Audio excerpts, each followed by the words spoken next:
اب نئے مضمون کا آغاز ہوتا ہے جس کا عنوان ہے رجوع بقصہ رنجور، یعنی اس بیمار کے قصے کی طرف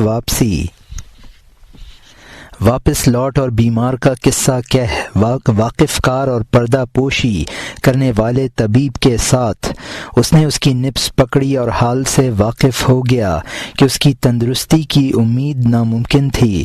اس نے کہا جو تیرا دل چاہے وہ کر تاکہ تیرے جسم سے یہ پرانی بیماری جاتی رہے، جس چیز کو تیرا دل چاہے نہ روک تاکہ تیرا صبر اور پرہیز مصیبت نہ بن جائے، صبر اور پرہیز کو اس مرض کے لیے مضر سمجھ، جو دل چاہے وہ کر۔ اے چچا، ایسی ہی بیمار کے لیے فرمایا ہے، ایسے ہی بیمار کے لیے فرمایا ہے اللہ تعالی نے اعملوا ما شئتم، یعنی تم جو چاہو کرو۔ اس نے کہا اے چچا جان جاؤ، تمہارا بھلا ہو، میں دریا کے کنارے سیر کو جاتا ہوں۔ وہ دل کی خواہش کے مطابق پانی پر گشت لگا رہا تھا تاکہ صحت کے دروازے کی کشادگی ہو جائے۔ دریا کے کنارے ایک صوفی بیٹھا تھا، ہاتھ اور منہ دھو رہا تھا اور پاکی بڑھا رہا تھا۔ اس نے اس کی گدی دیکھی تو سودائی آدمی کی طرح اس نے تماچا لگانے کی تمنا کی۔ وہ حیرت پرست صوفی کی گدی پر تماچا مارنے کے لیے ہاتھ تان رہا تھا کہ اگر میں آرزو پوری نہ کروں حتیٰ کہ وہ جاتی رہے تو اس طبیب نے مجھ سے کہا تھا کہ وہ بیماری بن جائے گی۔ یہاں مترجم نے حاشیے میں لکھا ہے کہ مریضوں کی پریشانی کی وجہ سے وہ طبیب مریضوں کی پوری کیفیت سے ان کو مطلع نہ کرتا تھا، وہ دق کے آخری درجے میں پہنچ چکا تھا۔ پرہیز کی پرانی تکلیف یا مریض کی تسلی کے لیے کہہ دیا اور غرض اور ورنہ مرض لا علاج ہو چکا تھا۔ اب صبر اور پرہیز نہ کر ورنہ طبیعت اور کمزور ہوگی، مرض کا غلبہ ہو جائے گا۔ اب مولانا رحمۃ اللہ علیہ کا ذہن مایوس العلاج روحانی مریضوں کی طرف منتقل ہو گیا۔ فرماتے ہیں قرآن نے ایسے ہی روحانی مایوس العلاج مریضوں کے لیے فرمایا ہے کہ جو چاہو کرو، اگرچہ قرآن کا یہ قول زجر و توبیخ پر مبنی ہے اور طبیب کا قول مریض کی اجازت کے لیے تھا۔ مریض نے طبیب کا قول سن کر اس کو رخصت کیا اور خود دریا کی سیر کو چل دیا جو اس کی دلی خواہش تھی، اور طبیب کی نصیحت کے مطابق صحت کی خاطر اس نے دل کی خواہش پوری کرنے کا ارادہ کر لیا۔ اس صوفی کو باطنی طہارت تو حاصل تھی، ظاہری طہارت یعنی وضو کر رہا تھا تاکہ ایک کے بجائے دو طہارتیں حاصل ہو جائیں۔ مریض نے صوفی کی گدی دیکھی تو اس پر تماچا مارنے کی تمنا پیدا ہو گئی۔ اس مریض نے صوفی کی گدی پر تماچا مارنے کے لیے ہاتھ اٹھایا، دل میں سوچا کہ اگر یہ تمنا پوری نہ کروں گا تو طبیب کے کہنے کے مطابق بیماری میں اضافہ ہوگا اور یہ ہلاکت ہے، اور قرآن نے اپنے آپ کو ہلاک کرنے سے منع کیا ہے۔ اور یہاں حاشیہ ختم ہوتا ہے۔ میں لڑائی میں اس کے تماچا مارنے کو لایا ہوں کیونکہ حکم ہے لا تلقوا بأیدی تہلکہ، یعنی اپنے آپ کو ہلاکت میں نہ ڈالو۔ اے فلاں، یہ صبر اور پرہیز ہلاکت ہے، اس کو خوب کوٹ، کاہلوں کی طرح خاموش نہ ہو۔ جب اس نے اس کے تماچا مارا تراق کی آواز نکلی۔ صوفی نے کہا ہائے ہائے اے دیوس نافرمان۔ صوفی نے چاہا کہ اس کے دو تین مکے مارے، یکبارگی اس کی مونچھ اور داڑھی اکھاڑ دے، لیکن اس کو تھکا ہوا اور بیمار دیکھا، بہت کمزور اور خوار اور لاغر اور برہنہ دیکھا۔ پھر اس کی کمزوری کو اس نے سوچا، کہا اگر اس کے گھونسا ماروں گا مر جائے گا۔ دق کی بیماری نے اس کی تباہی مچا دی ہے۔ اس نے ایسا شخص دیکھا جو دق میں مبتلا اور کمزور تھا۔ مخلوق دق کی مریض اور لا علاج ہے اور شیطان کے ورغلانے سے تماچا مارنے کی شوقین ہے۔ سب بے خطاؤں کو ستانے کے شوقین ہیں، ایک دوسرے کے پیٹھ پیچھے عیب کے جویاں ہے۔ او بے گناہوں کی گدی پر مارنے والے، تو اپنی گدی کو کیوں نہیں دیکھتا ہے؟ اے وہ کہ نفس کی خواہش کو علاج سمجھے ہوئے ہے، کمزوروں پر تماچا تانے ہوئے ہے۔ تجھ پر جو ہنسا وہ ہنسا جس نے تجھ سے کہا کہ یہ دوا ہے۔ یہ وہی ہے جو آدم علیہ السلام کا گیہوں کی جانب رہنما ہے کہ اے دونوں مدد چاہنے والوں اس دانے کو کھا لو دوا کے لیے، تاکہ تم دونوں جنت میں ہمیشہ رہنے والے بن جاؤ۔ یہاں مترجم نے حاشیے میں لکھا ہے کہ مریض نے اپنے آپ کو کہا، صوفی نے اس مریض کو مارنا چاہا لیکن اس کی لاغری کی وجہ سے یہ سوچا کہ اگر میں اس کو ماروں گا تو وہ مر جائے گا۔ اب مولانا رحمۃ اللہ علیہ ارشادی مضمون بیان فرماتے ہیں کہ جس طرح طبیب کی بات سے غلط فہمی میں اس بدنی مریض نے صوفی کے تماچے مارے، اسی طرح عوام روحانی مریض شیطان کے ورغلانے سے مخلوق خدا کو ستانے پر آمادہ رہتے ہیں۔ شیطان جو تیرا اغوا کرتا ہے، تیری مذاق اڑاتا ہے، اس نے تیرے بابا آدم علیہ السلام کو اغوا کیا تھا۔ اور یہاں حاشیہ ختم ہوتا ہے، اس نے ان کو پھسلایا اور گدی پر مارا۔ وہ گدی پر مارنا پلٹ اور اس کی سزا بن گئی۔ اس نے ان کو پھسلن میں پھسلایا لیکن اللہ تعالیٰ ان کا سہارا اور مددگار تھا۔ حضرت آدم علیہ السلام پہاڑ تھے، خواہ سانپوں بھرے ہو گئے، وہ تریاک کی کان ہیں اور بے ضرر ہو گئے۔ تو جو کہ تریاک کا ایک ذرہ نہیں رکھتا، اپنی نجات سے تو کیوں غافل ہے؟ حضرت خلیل علیہ السلام کا سا توکل تجھے کہاں حاصل ہے؟ کلیم اللہ کی عزت تجھے کہاں سے حاصل ہے؟ تاکہ تیری تلوار حضرت اسماعیل علیہ السلام کو نہ کاٹے، تاکہ تو نیل یعنی دریا کی گہرائی کو شاہراہ بنا لے۔ اگر کوئی سعید منارے سے گر پڑے، ہوا اس کے کپڑوں میں بھر گئی اور وہ بچ گئے، جب وہ اچھا نصیبہ یقیناً تیرے لیے نہیں ہے، تو نے اپنے آپ کو کیوں برباد کیا؟ اس منارے سے لاکھوں آدمی آگ کی طرح گرے اور سراسر برباد ہوئے۔ منارے کے نیچے اوندھا گرے ہوئے تو لاکھوں لاکھ دیکھ لے، تو یقیناً نٹ پنا نہیں جانتا ہے۔ پاؤں کا شکر ادا کر اور زمین پر چل، کاغذ کے پر نہ بنا اور پہاڑ پر سے نہ اڑ، کیونکہ اس جنون میں بہت سے سر ختم ہوئے ہیں۔ یہاں مترجم نے حاشیے میں لکھا ہے کہ اس شیطان کے لیے وہی تماچا سزا بنا، اس لیے اس نے توبہ نہ کی۔ حضرت آدم علیہ السلام کی خطا سے اپنے لیے خطا کا جواز نہ پیدا کر، تجھ میں ان کی جیسی خوبیاں کہاں ہیں؟ حق تعالی ان کا دستگیر تھا۔ حضرت آدم علیہ السلام کی مثال تو اس پہاڑ کی سی ہے جس پر سانپ ہوں، تو تریاق بھی ہو۔ عوام میں وہ صلاحیتیں کہاں ہیں جو حضرت آدم علیہ السلام میں تھیں؟ حضرت ابراہیم علیہ السلام کو جو توکل کا مرتبہ حاصل تھا وہ تجھ میں کہاں ہے؟ اسی توکل کی بنا پر ان کی تلوار حضرت اسماعیل علیہ السلام کا گلا نہ کاٹ سکی۔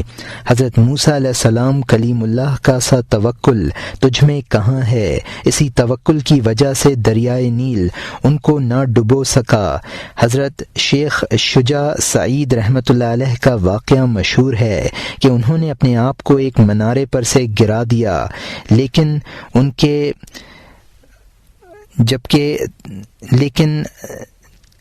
انہیں چوٹ نہ لگی، جبکہ تیرا وہ نصیبہ نہیں ہے جو شیخ شجاع سعید کا تھا، تو اپنے آپ کو منارے پر سے گرا کر برباد نہ کر۔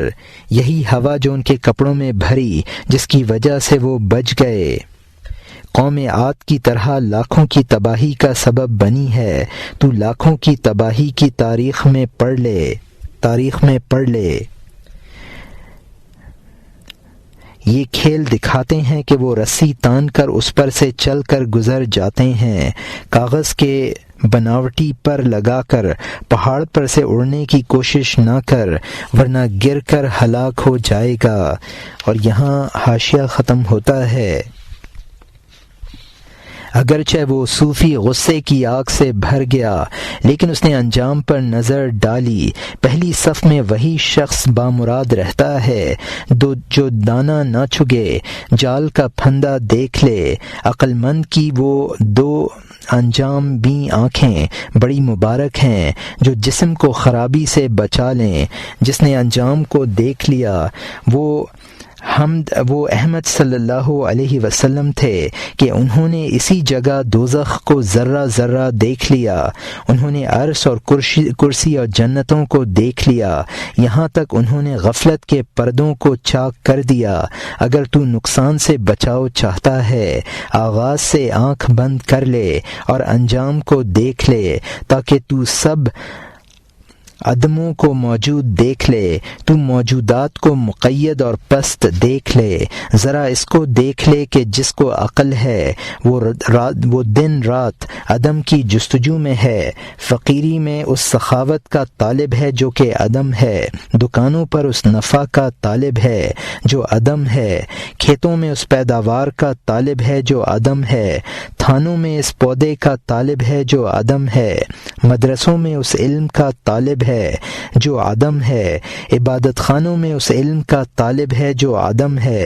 انہوں نے وجودوں کو پیچھے کو پھینک دیا ہے، عدموں کے طالب ہیں اور غلام ہیں، کیونکہ اللہ تعالیٰ کی کاریگری کی کان اور خزانہ ظہور میں عدم کے علاوہ کچھ نہیں ہے۔ یہاں مترجم نے حاشیے میں لکھا ہے کہ صوفی کو غصہ ضرور آیا لیکن وہ عاقبت بیں تھا۔ بامراد وہی شخص ہوتا ہے جو انجام پر نظر کرے۔ حضور صلی اللہ علیہ وسلم سب سے زیادہ انجام بین تھے۔ حضور صلی اللہ علیہ وسلم پر آخرت کی تمام چیزیں منکشف ہو گئی تھیں۔ انسان اگر نجات چاہتا ہے تو آغاز سے آنکھ بند کر لے اور انجام پر نظر رکھے۔ آخرت کی چیزیں جو اس وقت نظروں سے معدوم ہیں ان کو عدم والی چیزیں کہا ہے۔ دنیاوی چیزیں جو اس وقت پیش نظر ہیں ان کو ہستہا کہا ہے۔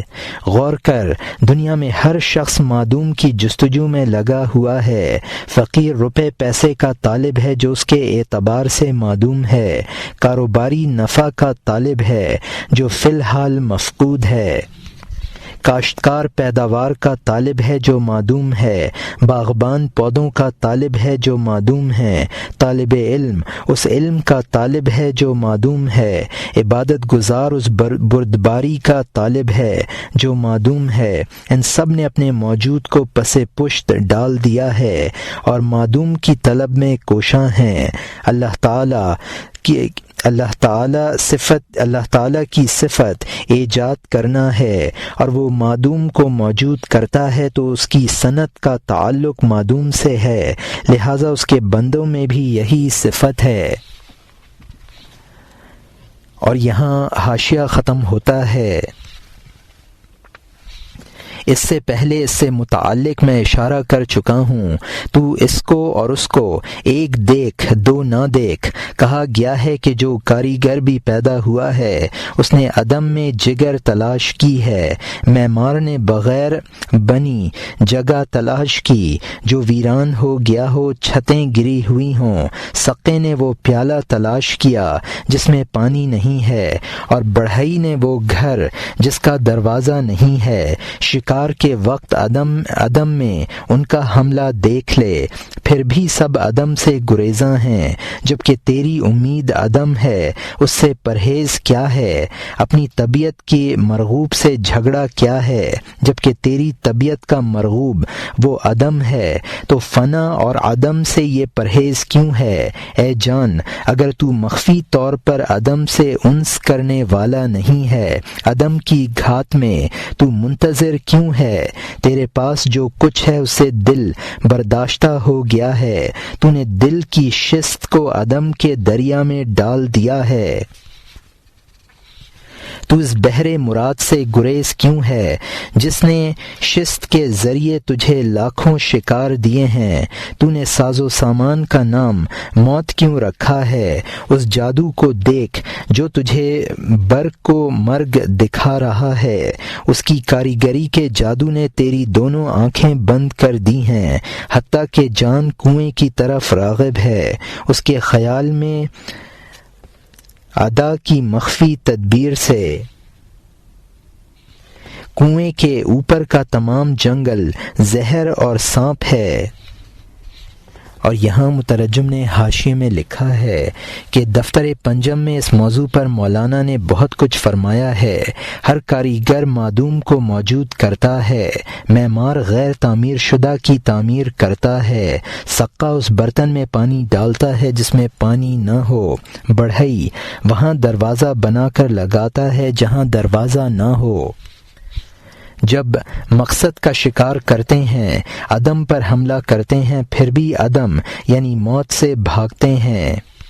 جبکہ ہر شخص نے معدوم سے امید وابستہ کر رکھی ہے، تو پھر اپنی مرغوب چیز عدم سے مخالفت کیوں ہے؟ انسان کو ان حالات میں تو فنا اور نیستی سے رغبت ہونی چاہیے۔ اگر عدم سے محبت نہیں ہے تو ہر وقت عدم کی گھات میں کیوں لگا ہے؟ انسان کا دل موجود پر مطمئن نہیں ہوتا، مزید جو کہ معدوم ہے اس کے لیے کوشاں رہتا ہے۔ فنا کا سمندر بحر مراد یعنی انسان کی مراد ہے۔ انسان یہ سمجھتا ہے کہ جو کچھ ہے یہی دنیا کا کنواں ہے اور اس کے اوپر کا جنگل عالم غیب یعنی زہر اور سانپ ہے۔ اور یہاں حاشیہ ختم ہوتا ہے۔ لا محالہ اس نے کنویں کو پناہ گاہ بنا لیا ہے، یہاں تک کہ موت نے اس کو کنویں میں ڈال دیا ہے۔ اے پیارے، میں نے جو کچھ اس کی غلطیاں بتائیں ایسی ہی میں نے عطار سے بھی سنی ہیں۔ یہاں مترجم نے حاشیے میں لکھا ہے کہ موت نے اس پر واضح کر دیا کہ جس کو وہ جائے پناہ سمجھتا تھا وہ کنواں یعنی ہلاکت کا سبب تھا۔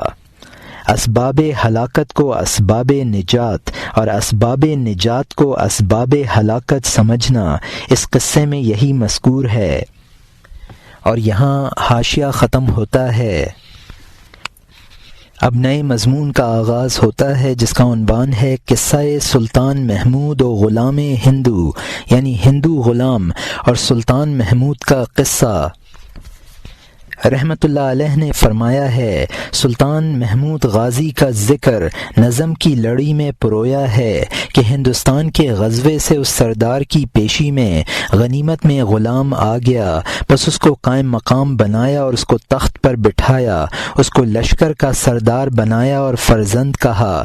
قصے کی لمبائی اور چوڑائی اور تہ بتہ باتیں دین کے اس بزرگ کے کلام میں تلاش کر لے۔ خلاصہ یہ کہ وہ لڑکا اس زرعی تخت پر سلطان فرماروا کے پہلو میں بیٹھ کر رونے لگا اور سوز کے ساتھ آنسو بہانے لگا۔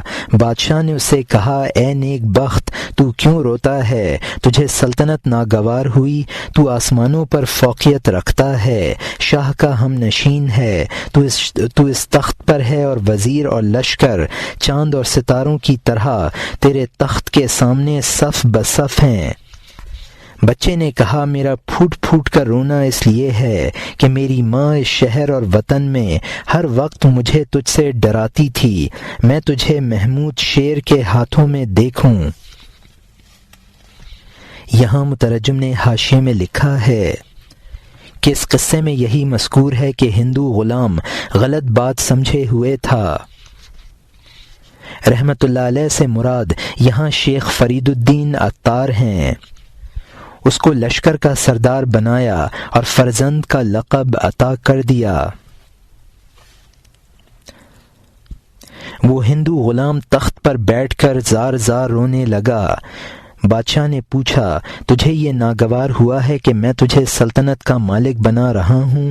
تیرا رتبہ آسمان سے بھی اونچا ہو گیا، تیرے سامنے وزراء اور سپاہی چاند ستاروں کی طرح صف باندھے کھڑے ہیں۔ تو اس لڑکے نے کہا کہ میری ماں ناراض ہو کر جب مجھے ڈراتی تھی تو یہ کہتی تھی کہ میں تجھے محمود شیر کے ہاتھ میں دیکھوں۔ اور یہاں حاشیہ ختم ہوتا ہے۔ پھر میرا باپ ماں کے جواب میں لڑتا کہ یہ کیا غصہ اور ناراضی ہے، تجھے کوئی دوسری بددعا نہیں ملتی جو اس مہلک بددعا سے آسان ہو؟ تو بہت بے رحم اور بہت سنگین دل ہے کہ سینکڑوں تلواروں سے تو اس کی قاتل ہے۔ میں دونوں کی گفتگو سے حیران ہوتا، میرے دل میں خوف اور رنج پیدا ہوتا۔ ہائے تعجب! محمود کے ساتھ دوزخ خصلت ہے۔ محمود کیسا دوزخ خصلت ہے کہ ہلاکت اور مصائب میں ضرب المثل بن گیا ہے۔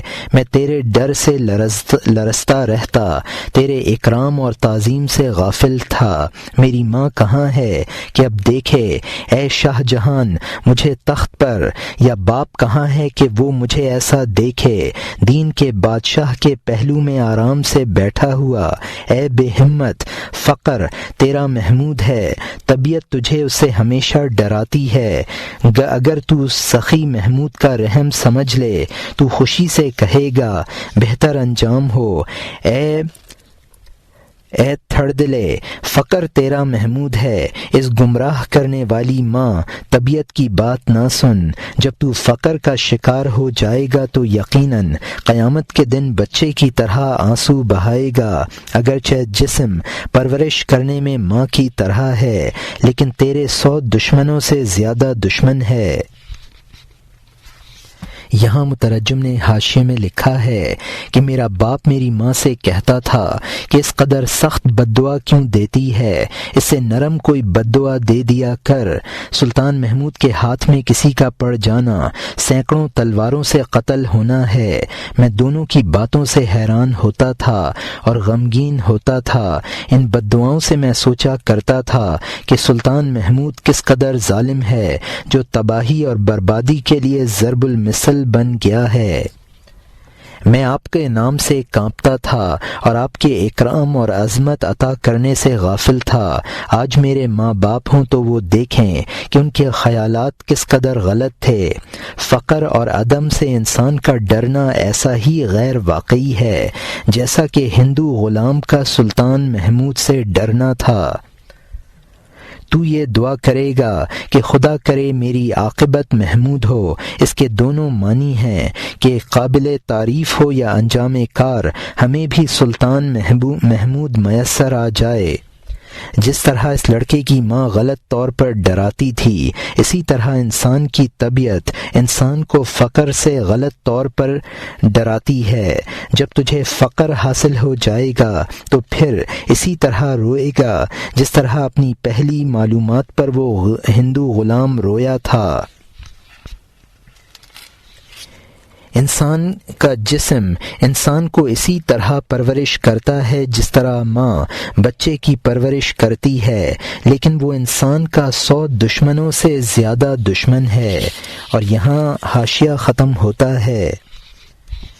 جسم جب بیمار ہوا اس نے تجھے دوا کا جستجو کرنے والا بنایا، اگر قوی ہوا تجھے شیطان بنا دیا۔ اس ظالم جسم کو ذرہ کی طرح سمجھ، نہ جاڑوں کے لائق ہے اور نہ گرمیوں کے۔ صبر کے لیے برا دوست اچھا ہے کہ صبر کرنے کے لیے سینے کو کھول دیتا ہے۔ چاند کا رات کے ساتھ صبر اس کو منور بنا دیتا ہے، پھولوں کا صبر کانٹے کے ساتھ اس کو مہکتا ہوا بنا دیتا ہے۔ لیلا اور خون میں دودھ کے صبر نے لید اور خون میں دودھ کے صبر نے اس کو دودھ پیتے بچے کے لیے زندگی بخشنے والا بنا دیا۔ منکروں کے ساتھ انبیاء کے صبر نے ان کو اللہ تعالی کا خاص اور با اقبال بنا دیا۔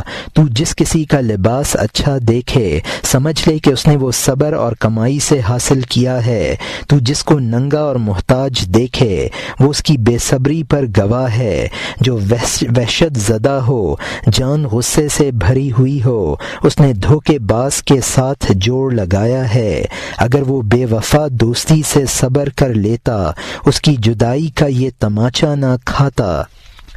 اللہ کے ساتھ موافقت کرتا جس طرح شہد دودھ کے ساتھ کہ لا احب الآفلین کہ میں غروب کر جانے والوں کو محبوب نہیں رکھتا ہوں، لا محالہ اسی طرح اکیلا نہ رہتا جس طرح قافلے سے آگ پیچھے رہ گئی۔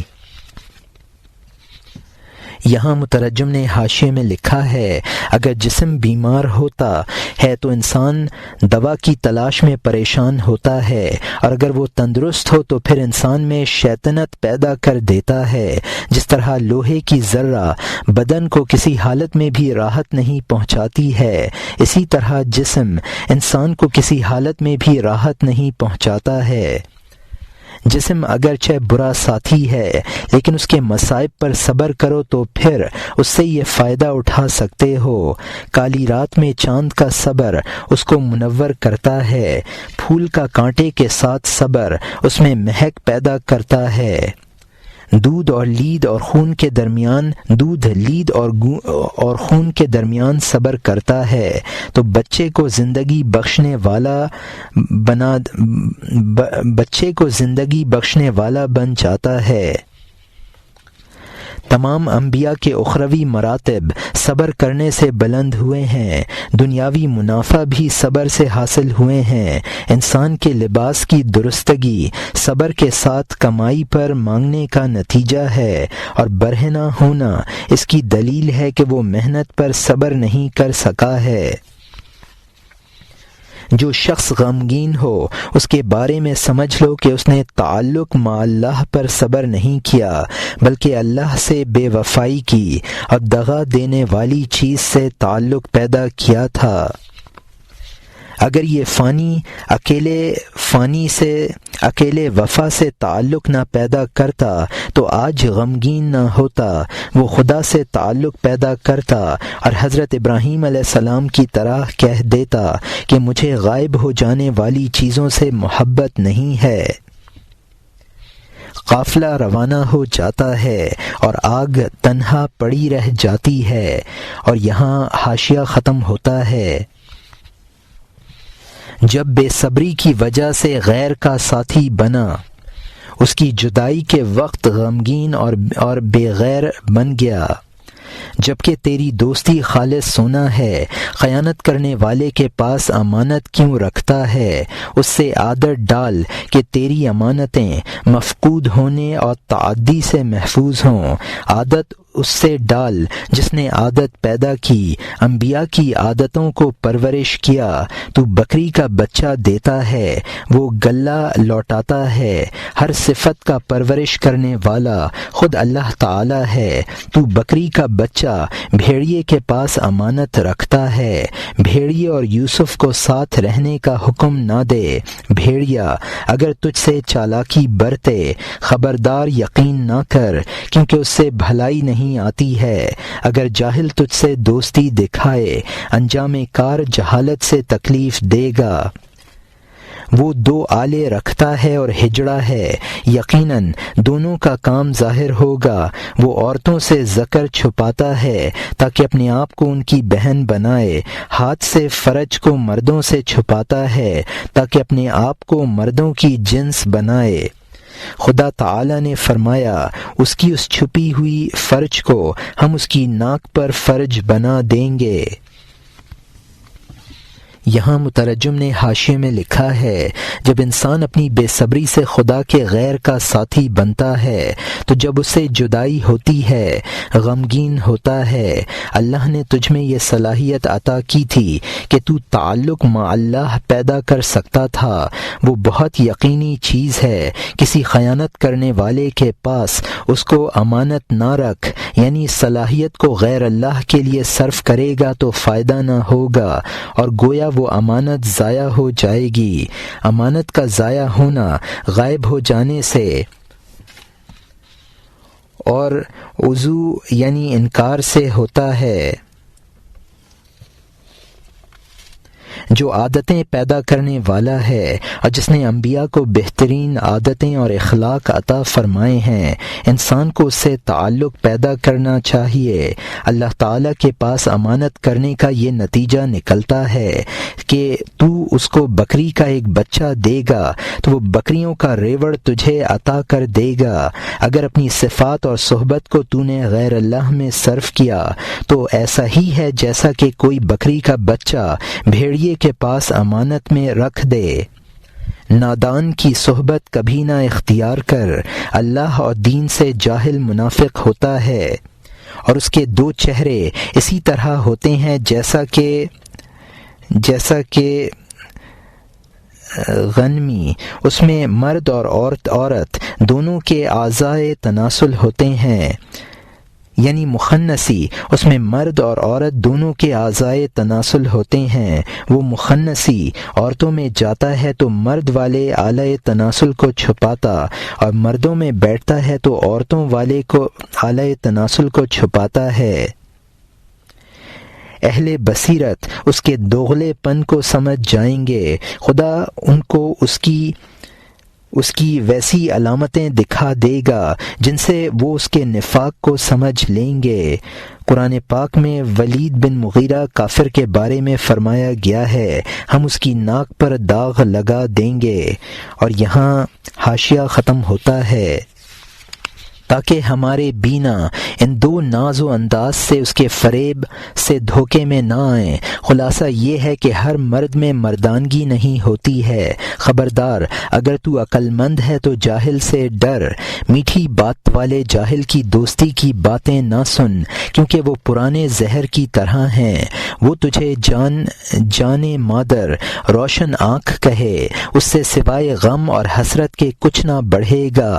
ماں اعلان باپ سے کہتی ہے کہ مکتب سے میرا بچہ بالکل لاغر ہو گیا، اگر وہ تیری دوسری بیوی سے ہوتا تو اس پر یہ ظلم و ستم نہ کرتا، اگر وہ میرا بچہ تیرے سوا کسی عورت سے ہوتا وہ عورت بھی یہی بکواس کرتی۔ خبردار، اس ماں اور اس کے افسون سے کود یعنی بھاگ، باپ کا تماچا اس کے حلوے سے بہتر ہے۔ ماں نفس اور دانا عقل، باپ ہے، اس کی ابتدا تنگی اور آخر میں سینکڑوں کشادگیاں ہیں۔ اے عقل عطا کرنے والے مدد کر، جب تک تو نہ چاہے کوئی شخص نہیں چاہتا۔ طلب بھی تیری جانب سے ہے اور نیکی بھی۔ ہم کیا ہیں؟ اول تو ہے، آخر تو ہے، تو ہی کہہ، تو ہی سن، تو ہی رہ۔ باوجود اس قدر تراش و خراش کے ہم کچھ نہیں ہیں۔ اس حوالے سے سجدہ کرنے میں رغبت بڑھا دے، جبر کی کاہلی اور افسردگی نہ بھیج۔ یہاں مترجم نے حاشیے میں لکھا ہے کہ جس طرح مخنثی مردانگی نہیں رکھتا ہے، اسی طرح جاہل کی میٹھی باتیں بھی کام کی نہیں ہیں۔ جاہل کی دوستی کی مثال ماں کی محبت ہے جو بچے کے لیے مضر ہے۔ وہ جاہل محبت سے تجھے اپنی جان اور اپنی روشن آنکھ کہتا ہے۔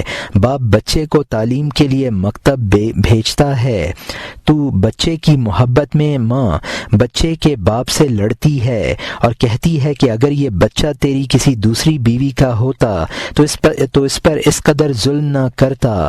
باپ جواب دے دیتا ہے کہ عورتوں کی یہی بے عقلی کی باتیں ہیں، اگر یہ بچہ میری کسی دوسری بیوی سے ہوتا تو وہ بھی یہی کہتی جو تو کہہ رہی ہے۔ انسان کے نفس کو ماں اور عقل کو باپ سمجھ۔ نفس کے فریب سے نجات مشکل ہے، اس لیے مولانا رحمۃ اللہ علیہ نے اس کے بیان کے بعد دعا شروع کر دی۔ ہماری طلب تیری توفیق سے ہے اور نیکی بھی تیری توفیق کی وجہ سے ہے۔ قرآن پاک میں ہے وَمَا تَشَاءُونَ إِلَّا أَن يَشَاءَ اللَّهُ، یعنی تم نہیں چاہتے مگر یہ کہ اللہ چاہے۔ انسانی افعال سب اللہ کی ایجاد پر موقوف ہیں۔ اے اللہ، ہم نے باتیں تیرے حوالے کر دیں اور اس سے مقصد یہ ہے کہ تو ہمارے اندر اطاعت و عبادت کی طاقت بڑھا دے، اور یہ حوالہ کرنا جبریوں کے عقیدے کے اعتبار سے نہیں ہے جو انسان کو کاہل اور سست بناتا ہے۔ اور یہاں حاشیہ ختم ہوتا ہے۔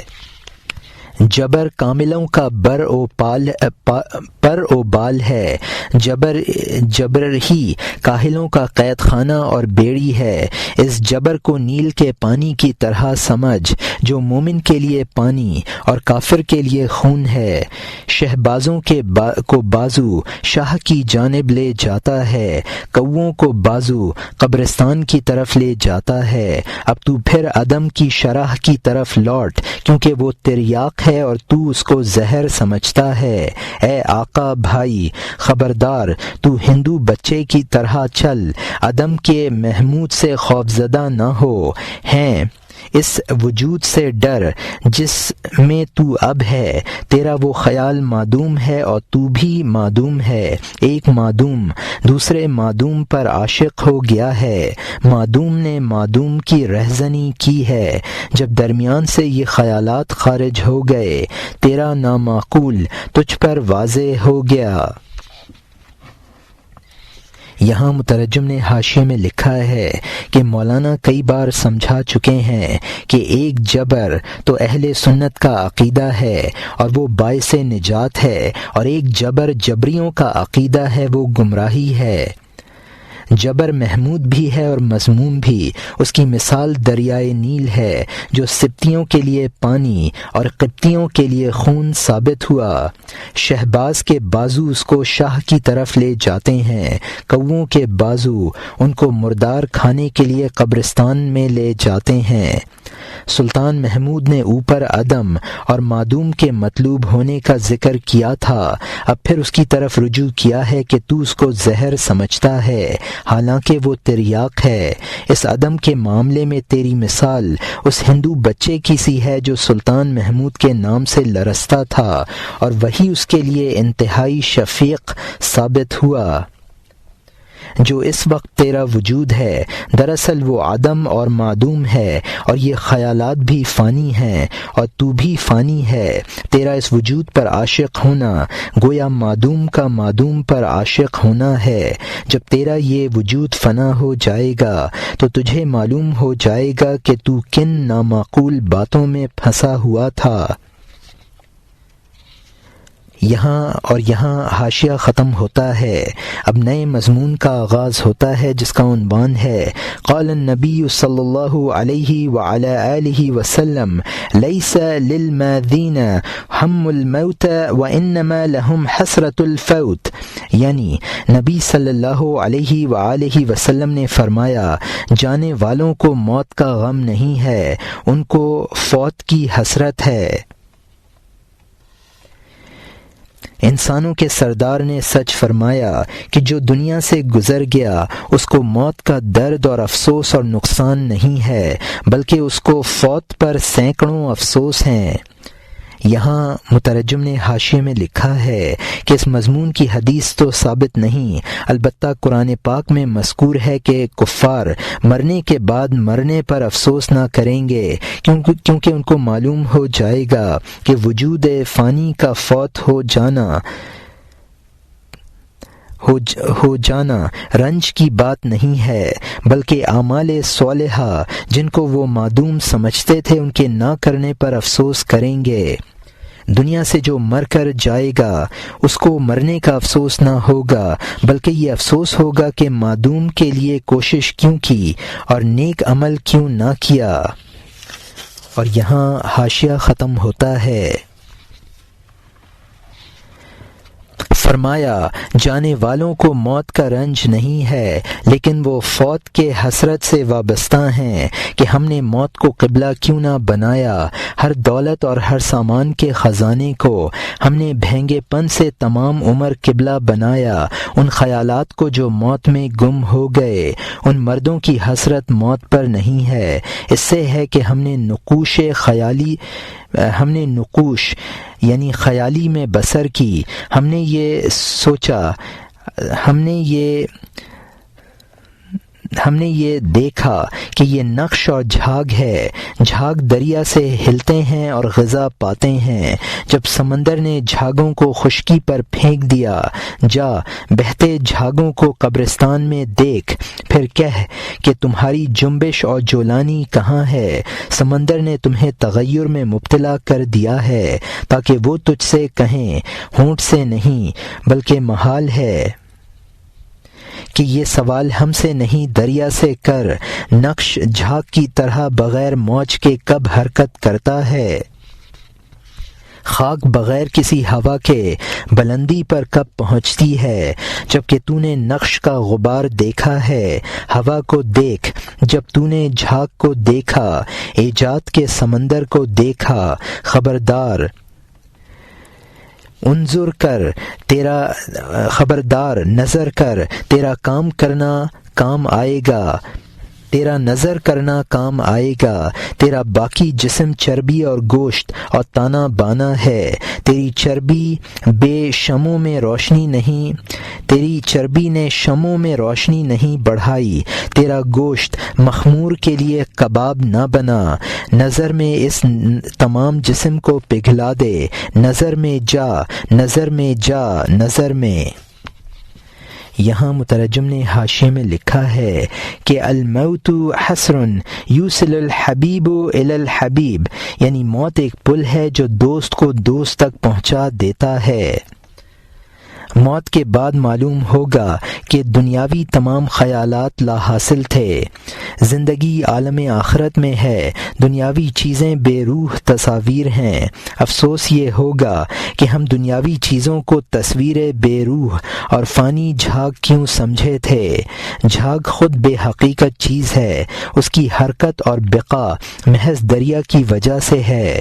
جب وہ خشکی میں جا پڑے تو بالکل بے حس و حرکت ہیں۔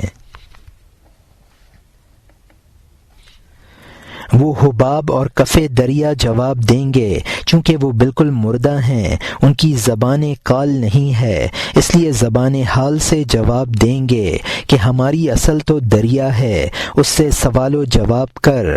عالم امکان بغیر بحر وحدت کی موج کے کب حرکت کر سکتا ہے؟ عالم امکان خاک ہے، وہ بغیر ارادہ خداوندی کی ہوا کے وجود اور بلندی کب حاصل کر سکتا ہے؟ عالم امکان کو دیکھنے کے بعد نظر توحیدی پیدا کر، یہ نظر توحیدی تیرے کام آئے گی۔ باقی تیرا تانا بانا، گوشت و پوست سب بیکار ہے، نہ دنیا میں کارآمد نہ آخرت میں، نہ تیری چربی سے شمع بنتی ہے نہ تیرے گوشت کے کباب بنتے ہیں۔ جبکہ تیرے اندر اصل نظر توحیدی اور روح کا فعل ہے، اور معلوم ہو گیا کہ جسم مقابلتاً بیکار چیز ہے، تو مجاہدوں کے ذریعے جسم کو نظر کے حاصل کرنے میں پگھلا دے۔ اور یہاں حاشیہ ختم ہوتا ہے۔ ایک نظر ہے جو راستے کے 2 گز دیکھتی ہے، ایک نظر ہے جس نے دونوں جہان اور شاہ کا چہرہ دیکھا۔ ان دونوں میں لا تعداد فرق ہے۔ سرمے کی تلاش کر، اور اللہ غیب کا جاننے والا ہے۔ جب تو نے عدم کے سمندر کی شرح سن لی، ہمیشہ کوشش کر بتا کہ تو سمندر میں ٹھہر جائے، چونکہ اصلی کارخانہ یہ عدم ہے جو کہ خلا اور بے نشان اور خالی ہے۔ تمام استاد کاریگری کے اظہار کے لیے عدم اور شکست کی جگہ کے جویاں ہیں۔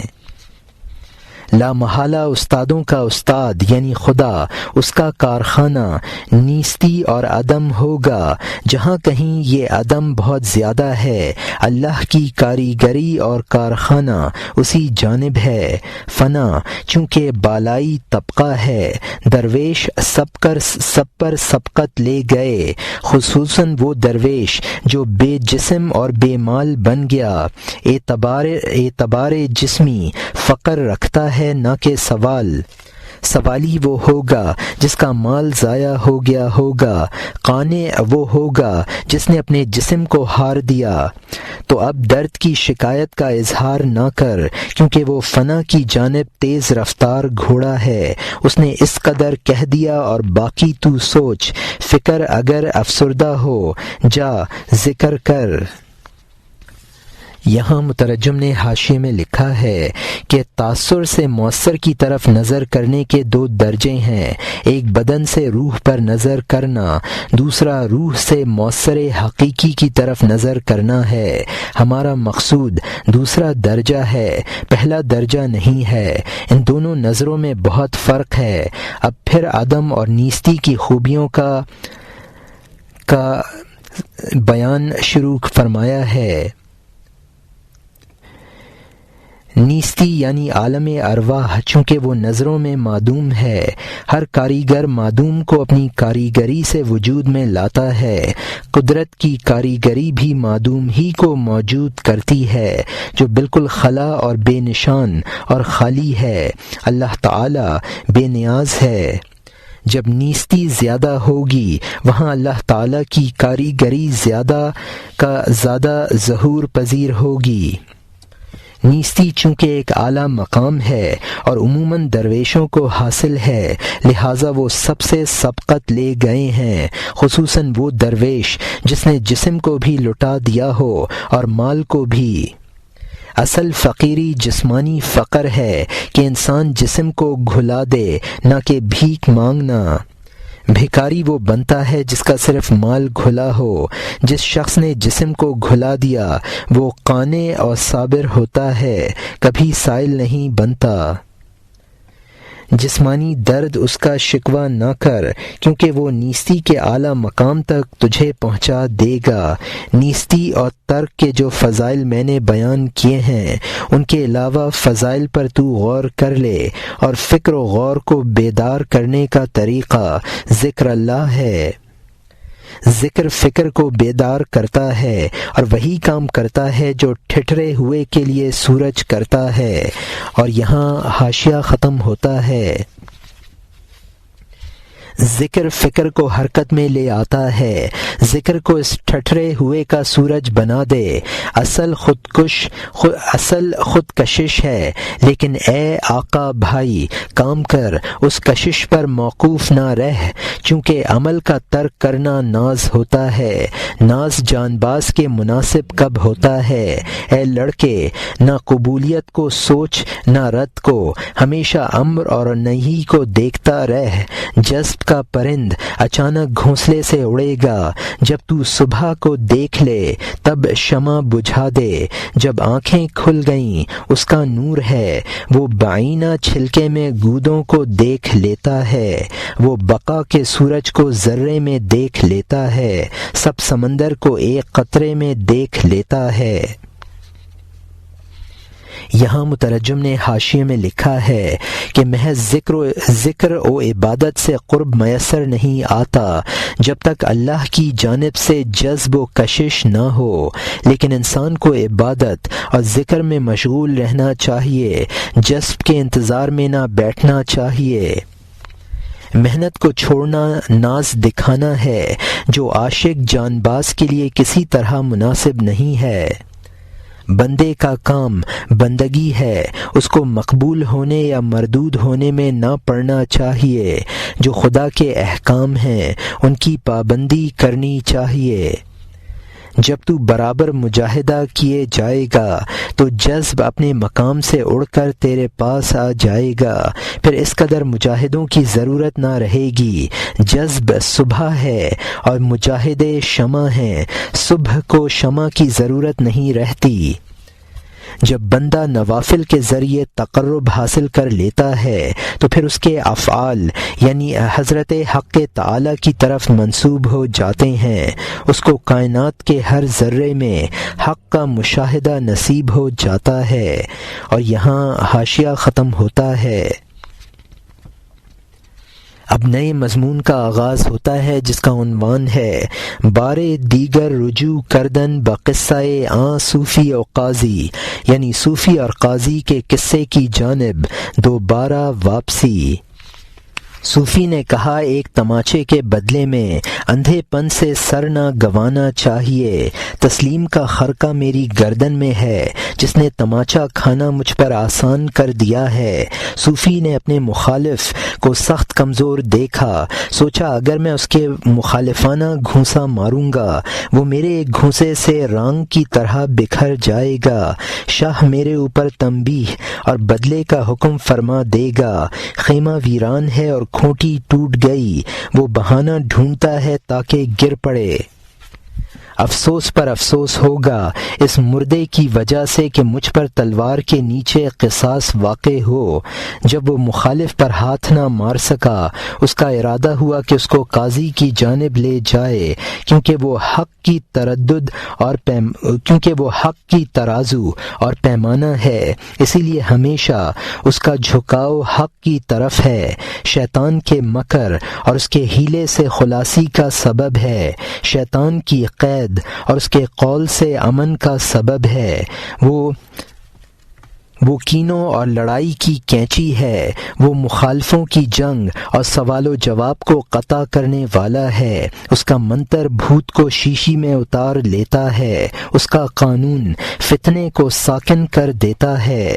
جب لالچی مخالف نے ترازو دیکھی، سرکشی چھوڑ دیتا ہے اور تابع بن جاتا ہے۔ وہ اگر ترازو نہیں ہے، اگر تو اس کو زیادہ دے، اس کی چالاکی قسم سے راضی نہ ہوگی۔ اس کی کھوکھلی طبیعت کب تجھ سے راضی ہوگی؟ اس کی بے وقوفی اور بے عقلی کی وجہ سے۔ قاضی رحمت اور لڑائی کا دفیہ ہے، قیامت کے انصاف کے سمندر کا ایک قطرہ ہے۔ قطرہ اگرچہ چھوٹا اور کم رفتار ہوتا ہے، اس سے سمندر کے پانی کی لطافت ظاہر ہو جاتی ہے۔ اگر تو کلہ کو غبار سے صاف رکھے تو ایک قطرے سے دجلہ کو دیکھ لے۔ اجزاء مجموعوں کے حال پر گواہ ہیں، جس طرح شفق سورج کی غماز بنی ہے۔ یہاں مترجم نے حاشیے میں لکھا ہے، یہ بیمار جو مردے کی طرح ہے، اس کے بدلے میں سر کٹوانا مناسب نہیں ہے۔ قاضی کا کام یہ ہے کہ وہ لوگوں کے حقوق کی حفاظت کرے، کسی کو کسی کا حق نہ مارنے دے۔ شیطان غاصب کو جو ہیلا و مکر سکھاتا ہے، قاضی کا فیصلہ اس کو ختم کر دیتا ہے۔ مدعی اور مدعا علیہ کی جنگ و جدل اور بحث و تمحیص قاضی کے فیصلے کے بعد ختم ہو جاتی ہے۔ جو فریق شیطنت پر آمادہ ہوتا ہے، قاضی کے فیصلے کے بعد اس کی شیطنت ختم ہو جاتی ہے۔ جبکہ قاضی ترازو ہے تو اس میں ترازو کے اوصاف ہیں۔ جب کوئی شخص حصے سے زیادہ لینے کا خواہش مند ہوتا ہے تو ترازو کو دیکھ کر اس کی یہ تمنا ختم ہو جاتی ہے۔ اگر ترازو نہ ہو اور دوسرا فریق قسمیں بھی کھائے تو یہ شخص راضی نہیں ہوتا ہے۔ قاضی قیامت کے دن کے عدل کا ایک نمونہ ہے۔ قطرے سے دریا کے پانی کا مزہ معلوم ہو جاتا ہے، قطرے میں وہ روانی نہیں جو دریا میں ہوتی ہے۔ اگر تو قطرے میں سمندر کے جلوے دیکھنے چاہتا ہے تو عقل حلال کی عادت ڈال۔ اجزاء کل پر اسی طرح دلالت کرتے ہیں جس طرح شفق سورج کے وجود کا پتہ دیتی ہے۔ اور یہاں حاشیہ ختم ہوتا ہے۔ وہ قسم اللہ تعالیٰ نے احمد صلی اللہ علیہ وسلم کے جسم پر جاری فرمائی ہے جو یہ فرمایا ہے، کلا و شفق، چونٹی دانے کے بارے میں کیوں لرزتی؟ اگر اس دانے کے بجائے کھلیان میں ہوتی۔ مطلب پر آ جا، کیونکہ صوفی بے دل ہے، بدلہ لینے میں جلد بازی کرنے والا ہے۔ اے وہ کہ تو نے بہت ظلم کیے ہیں، کیوں کر خوش دل ہے؟ بدلے کے تقاضے سے تو غافل ہے، یا وہ کارنامے تو بھول گیا کہ غفلت نے تیرے اوپر پردے لٹکا دیے ہیں؟ اگر تیرے در پہ دشمنیاں نہ ہوتیں، تیری صفائی پر آسمان کا جسم رش کرتا، لیکن تو ان حقوق کی وجہ سے مقید ہے۔ نافرمانی سے تھوڑی تھوڑی معافی چاہ لے تاکہ تجھے محتسب یکبارگی نہ پکڑ لے۔ اے پیارے، اپنے پانی کو صاف کر لے۔ یہاں مترجم نے حاشیے میں لکھا ہے کہ قرآن پاک میں ہے فلا اقسم بالشفق، یعنی میں قسم کھاتا ہوں شفق کی۔ مولانا رحمۃ اللہ علیہ نے شفق سے آن حضور صلی اللہ علیہ وسلم کا جسم اطہر مراد لیا ہے، جو کہ روح احمدی صلی اللہ علیہ وسلم کا مظہر ہے۔ چونٹی دانے کے گم ہونے پر لرزتی ہے، اس کی وجہ یہی ہے کہ اس نے دانے سے خرمن کو نہیں پہچانا۔ انسان بھی اگر ممکنات کے ذریعے واجب کو پہچان لے یا حاجب کو پہچان لے تو کبھی کسی ممکن کے فوت ہونے سے نہ لرزے۔ پھر صوفی کے قصے کی طرف رجوع کیا ہے۔ اگر انسان مظالم سے پاک و صاف ہو تو اس کا دل آسمان سے بھی زیادہ منور ہو۔ صوفی تماچا مارنے والے کو پکڑ کر قاضی کے پاس لے گیا۔ رسوا کرنے کے لیے مجرم کو گدھے پر بٹھا کر گھمایا جاتا تھا۔ مجرم کو کوڑے کی سزا دی جاتی ہے۔ اگر کوئی مجرم سزا کے دوران بغیر کسی زیادتی کے مر جائے تو قاضی پر تاوان نہیں آتا ہے۔ اور یہاں حاشیہ ختم ہوتا ہے۔ اب نئے مضمون کا آغاز ہوتا ہے جس کا عنوان ہے رفتن صوفی سوئے سیلی زنش او بردن او را بقاضی، یعنی صوفی کا اپنے تماچا مارنے والے کی جانب جانا اور اس کو قاضی کے یہاں لے جانا۔ صوفی نے اپنے اس تماچا مارنے والے کی جانب روانہ ہوا، مدعی کی طرح اس کے دامن پر ہاتھ مارا، اس کو قاضی کے پاس کھینچتا ہوا لایا کہ اس نحوست کے گدھے کو گدھے پر بٹھا یا درے کی مار سے اس کو سزا دے، جس طرح تیری رائے مناسب سمجھے، کیونکہ جو شخص تیری مار سے سزا دینے میں مر جائے تجھ پر تاوان نہیں ہے، وہ خون معاف ہوگا۔ جو تیری سزا سے اپنی موت دیکھے دوزخ سے بچ کر آگے جنت تک چلا جائے گا۔ قاضی کی حد اور تعزیر میں جو مرا، قاضی پر زمان نہیں ہے، کیونکہ وہ چھوٹا آدمی نہیں ہے، اللہ کا نائب اور اللہ کے انصاف کا سایہ ہے۔ وہ ہر مدعی اور مدعا علیہ کا آئینہ ہے، کیونکہ وہ مظلوم کی خاطر سزا دیتا ہے، نہ یہ کہ مال اور غصہ اور اپنی آمدنی کے لیے، جبکہ اللہ اور قیامت کے لیے ہے۔ اگر غلطی ہوئی عاقلہ پر دیت ہے، اس کے عاقلہ کون ہے؟ تو جانتا ہے اللہ ہے۔ بیت المال کی جانب ورق پلٹ، جو اپنے لیے مارے وہ ضامن ہے، جو اللہ تعالی کے لیے مارے وہ محفوظ ہے۔ اگر باپ نے بیٹے کو مارا وہ مر گیا، اس باپ کو خون بہا شمار کر دینا چاہیے، کیونکہ اس نے اپنے معاملے کے لیے مارا۔ اس کی خدمت لڑکے پر واجب ہے۔ جب استاد نے بچے کو مارا اور وہ مر گیا، استاد پر کچھ نہیں ہے، تو نہ ڈر، وہ استاد نائب اور امین واقع ہوا ہے۔ ہر امین کا حکم اسی طرح ہے۔ استاد کی خدمت اس پر واجب نہیں ہے، تو اس کے مارنے میں استاد کام کا طالب نہیں ہے، کام کا طالب نہیں ہے۔ اور یہاں مترجم نے حاشیے میں لکھا ہے کہ بعض علماء کے نزدیک حد شرعی جاری ہونے سے گناہ معاف ہو جاتا ہے اور مجرم معصوم بن کر جنت میں چلا جاتا ہے۔ قاضی معمولی شخصیت نہیں ہے، وہ خدا کا قائم مقام ہے۔ قاضی جو سزا دے رہا ہے اس میں اپنی کوئی ذاتی غرض نہیں ہے، بلکہ وہ مظلوم کے لیے سزا دیتا ہے۔ مجرم کے مر جانے پر کسی طرح کا زمان نہ ہوتا تو جب تھا کہ سزا مجرم کے مر جانے پر کسی طرح کا زمان نہ ہونا تو جب تھا کہ سزا قاعدے کے موافق دی جا رہی ہو، لیکن اگر سزا میں کوئی زیادتی ہو اور مر جائے تو اب اس کا بیان ہے۔ اگر قاتل نے خطائے قتل کیا ہو تو مقتول کی دیت قاتل کے اسبات پر آتی ہے جن کو عاقلہ کہا جاتا ہے۔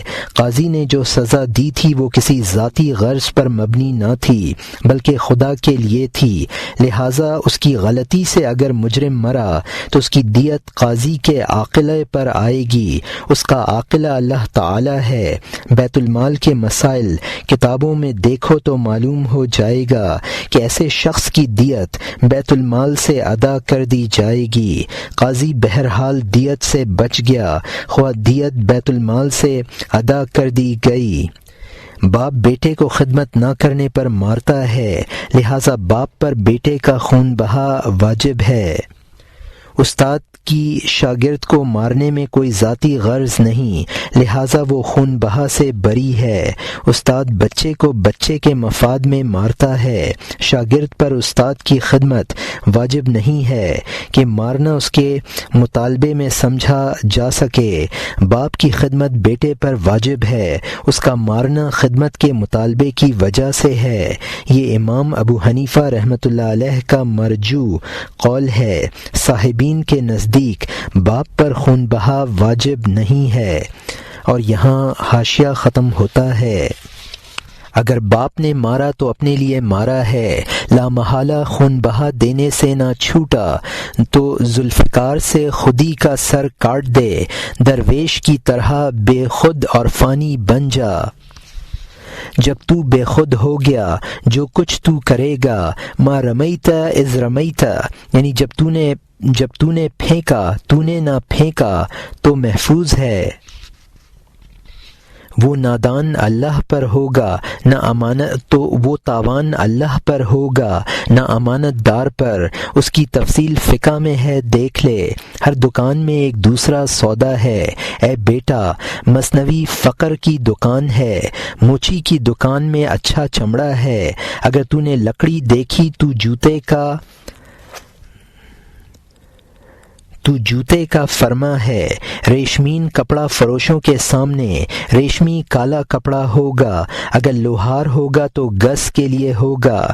ہماری مثنوی وحدت کی دکان ہے، واحد کے علاوہ تو جو کچھ دیکھے وہ بت ہے۔ بت کی تعریف کرنا عوام کے لیے جال ہے۔ ایسا ہی سمجھ جس طرح الغرانیق العلا کا قصہ، اس کو سورہ والنجم میں جلدی سے پڑھ دیا، لیکن وہ آزمائش تھی، صورت میں نہ تھا۔ اس وقت سب کافر سجدہ کرنے والے بن گئے۔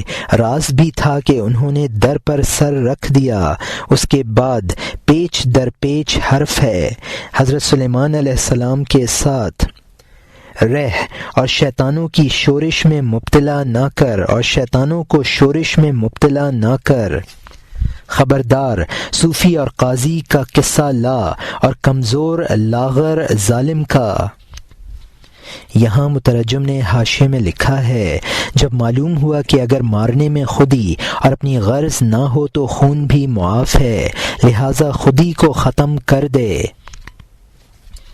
جب تو خودی چھوڑ کر فانی بن جائے گا، تیرا فعل اپنا فعل نہ رہے گا۔ مثنوی میں فقہی مسائل بیان کرنا مقصود نہیں ہے، اسی لیے ہم نے دیت اور بیت المال کے مسائل کے لیے فقہ کی کتابوں کا حوالہ دے دیا ہے۔ مثنوی میں اصل مقصد توحید کا بیان ہے، موچی کی دکان میں اصل مقصود چمڑا ہے۔ اگر تو لکڑی کے فرعے دیکھے گا تو وہ اصل مقصود نہیں ہے۔ اسی طرح ریشمی کپڑوں کی دکان میں اصل ریشمی تھان ہے۔ اگر لوہے کا گز ہے تو وہ اصل مقصود نہیں ہے۔ ریشمی کپڑا فروخت کرنے والا کو قزاز کہتے ہیں۔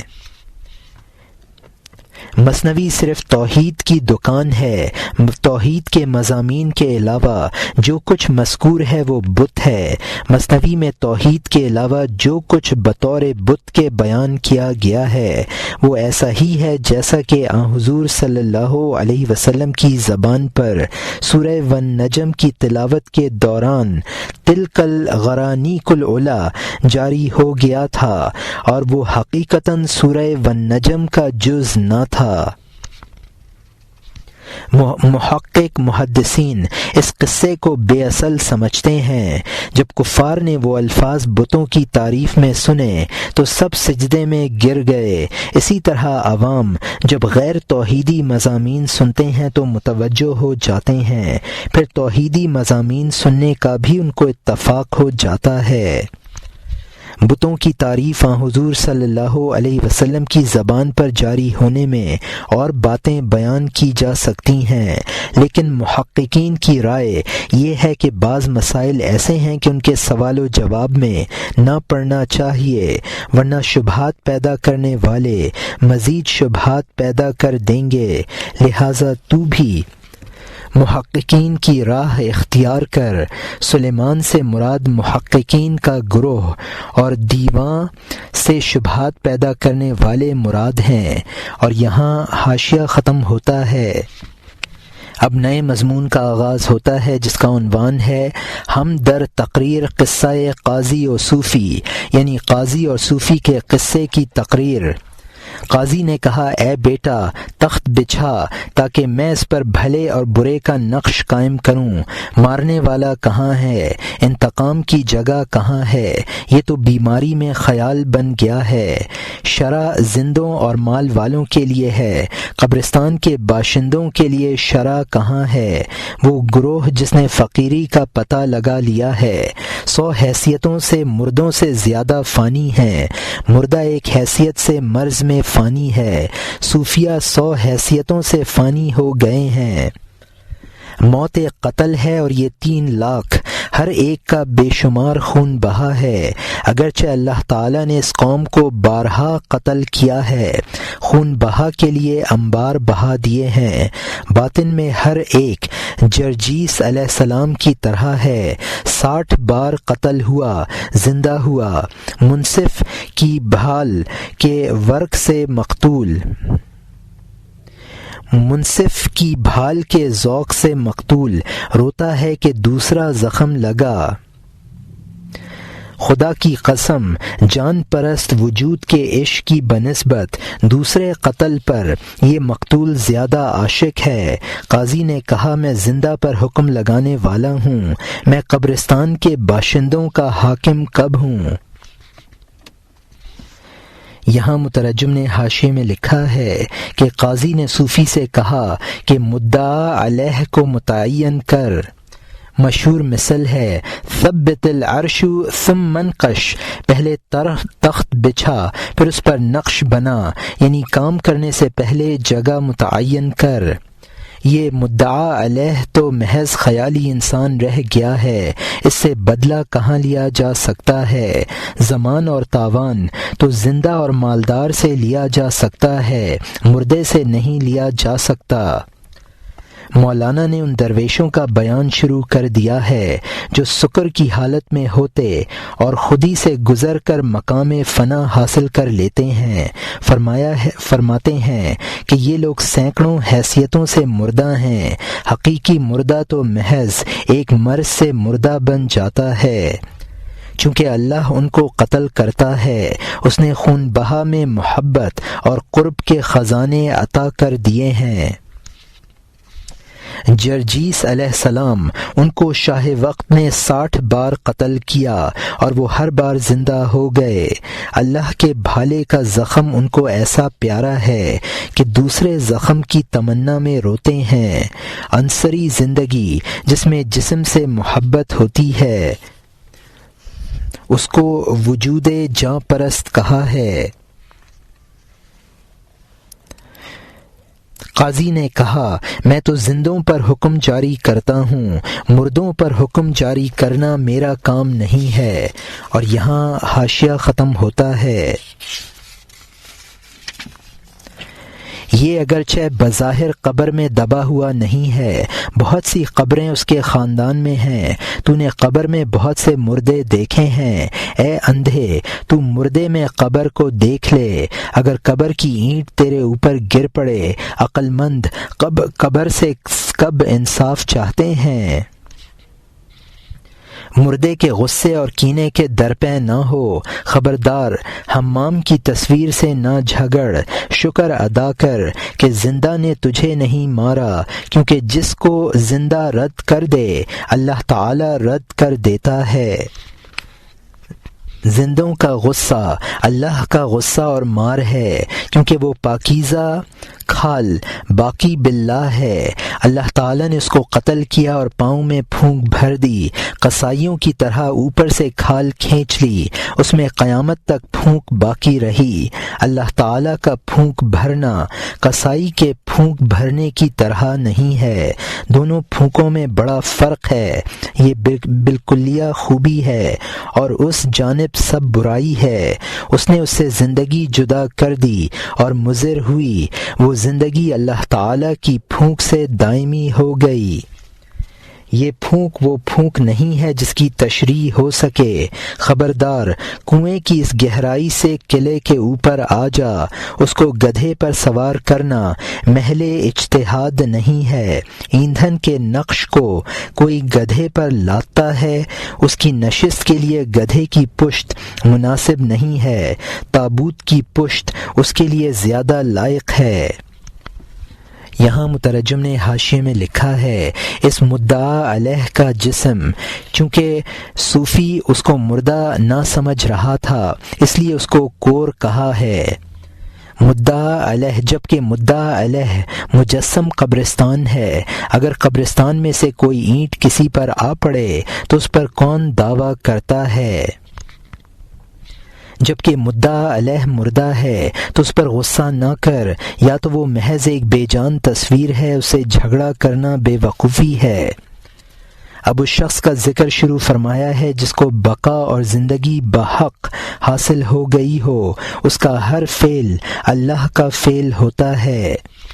ایسے باقی باللہ کا غصہ اللہ کا غصہ ہوتا ہے۔ اس باقی باللہ کو اللہ نے پہلے فنا کیا اور اس کو رذائل بشری سے پاک کر دیا اور پھر اس میں نفخ روح کر دیا۔ قصائی بکرے کی کھال کھینچ کر پھر اس میں پھونک بھرتے ہیں تاکہ چربی وغیرہ پھول جائے اور گوشت چکنا معلوم ہونے لگے۔ قصائی اور اللہ کی پھونک بھرنے میں فرق ہے۔ اللہ کا قتل کرنا اور پھونک بھر کر پھر زندہ کرنا بڑی خوبی ہے، اور قصائی کا معاملہ برا ہے، اس لیے کہ قصائی اس کی زندگی ہمیشہ کے لیے ختم کر کے پھونک بھرتا ہے۔ باقی باللہ میں جو اللہ کا نفخ ہے وہ ایک ذوقی چیز ہے، اس کی شرح نہیں ہو سکتی۔ تو اس دنیا کے کنویں سے نکل کر اعلیٰ مقام حاصل کر لے، خود پتہ لگ جائے گا۔ جبکہ وہ مردہ ہے اس کو گدھے پر بٹھانا مناسب نہیں، اس کے مناسب تو مردے کا تابوت ہے۔ لکڑیاں گدھے پر لادی جاتی ہیں، نہ کہ لکڑیوں کی تصویر۔ اور یہاں حاشیہ ختم ہوتا ہے۔ ظلم کیا ہے؟ غیر جگہ پر اس کا رکھنا، خبردار غیر جگہ میں اس کو برباد نہ کر۔ صوفی نے کہا تو پھر تم اس کو جائز سمجھتے ہو کہ اس نے میرے تماچا مارا بغیر قصاص اور بغیر دمڑی کے؟ کب جائز ہوگا کہ ہر ریچھ بے آبرو صوفیوں کے تماچا کھینچ مارے بغیر کسی چیز کے؟ اس نے کہا صوفی کو تماچے کی کیا پرواہ، اٹھ ایسے بیمار سے جھگڑا نہ کر۔ قاضی نے کہا تو کم و بیش کیا رکھتا ہے؟ اس نے کہا دنیا میں میرے پاس 6 درہم ہیں۔ قاضی نے کہا 3 درہم تو خرچ کر لے، دوسرے 3 اس کو بغیر حجت دے دے، کمزور اور بیمار ہے اور فقیر و ضعیف ہے، 3 درہم روٹی کھانے کے لیے تجھے چاہیے۔ قاضی اور صوفی آپس میں بات چیت میں تھے، لیکن وہ بیمار راستے سے بھٹکا ہوا، اس کی نظر قاضی کی گدی پر پڑی، وہ صوفی کی گدی سے بہتر معلوم ہوئی، اس کے تماچے مارنے کے لیے ہاتھ سیدھا کیا۔ کہ میرے تماچے کا بدلہ سستا ہو گیا ہے۔ راز کی بات کے لیے قاضی کے کان کے پاس آیا، قاضی کے ایک تماچا مارا، بولا اے دونوں مخالفو، تم سب پورے 6 لے لو، میں آزاد اور بغیر خرخشہ اور بے عیب ہو جاؤں گا۔ یہاں مترجم نے حاشیے میں لکھا ہے کہ کسی چیز کو بے موقع رکھنا ظلم ہے تو اس کو گدھے پر بٹھانا ظلم ہوگا۔ صوفی نے قاضی سے کہا تو پھر تو آپ کا مطلب یہ ہے کہ اس نے جو میرے تماچا مارا ہے نہ اس کا جسمانی بدلہ ہے نہ مالی۔ اگر آپ اس کو اس طرح چھوڑ دیں گے تو پھر صوفیوں کی خیر نہیں، ہر آوارہ بے آبرو صوفیوں کو مار لیا کرے گا بلا شے، یعنی بغیر کسی عوض کے۔ قاضی نے صوفی سے کہا کہ صوفی تو بہت مجاہدے کرتا ہے، ایک تماچے کی اس کو کیا پرواہ ہو سکتی ہے۔ قاضی نے کہا جھگڑا تو بغیر کسی عوض کے ختم ہو جانا چاہیے، پھر بھی تجھے کچھ دلائے دیتا ہوں۔ اور قاضی نے بیمار سے پوچھا کہ تیرے پاس کچھ ہے؟ بیمار نے کہا میرے پاس 6 درہم ہیں۔ قاضی نے بیمار سے کہا ان 6 درہموں میں سے 3 تو خرچ کے لیے رکھ لے اور 3 صوفی کو دے دے۔ صوفی سے یہ کہا کہ وہ بیمار اور کمزور ہے، تو 3 درہم اس کے پاس رہنے دے اور 3 درہم اپنی خوراک کے لیے لے لے۔ قاضی اور صوفی میں تو یہ گفتگو چل رہی تھی، ادھر اس بیمار کی نظر قاضی کی گدی پر پڑی جو اس کو تماچا مارنے کے لیے صوفی کی گدی سے بھی بہتر معلوم ہوئی۔ اس بیمار نے سوچ کر کہ تماچے کا عوض تو بہت سستا ہو گیا ہے، اپنے ہاتھ کو تماچا مارنے کے لیے تیار کیا، قاضی کے پاس اس طرح پر آیا جیسے اس سے کوئی راز کی بات کہے گا، اور قاضی کی گدی پر ایک تماچا مار دیا۔